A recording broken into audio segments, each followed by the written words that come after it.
In this video, I'm going to show you how to view the bundles on itch.io in just a few simple clicks. If you've ever wanted to find bundle deals, browse curated collections, or check out limited time offers on itch.io, this is the fastest way to get there. And if this tutorial helps, make sure to hit the like button and subscribe for more quick software and website guides.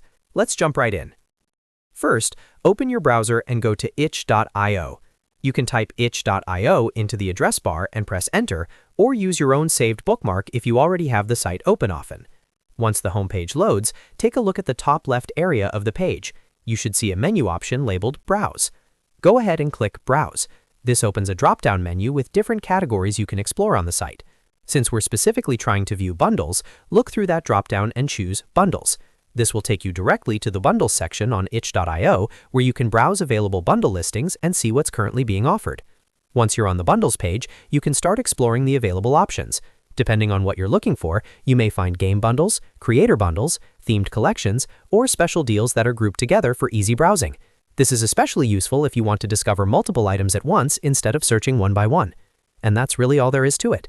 To recap, you open itch.io in your browser, click Browse in the top left, and then select Bundles from the dropdown. In just a moment, you'll be viewing the Bundles section and ready to explore everything available. If this video was helpful, please give it a like, subscribe for more tutorials, and I'll see you in the next one.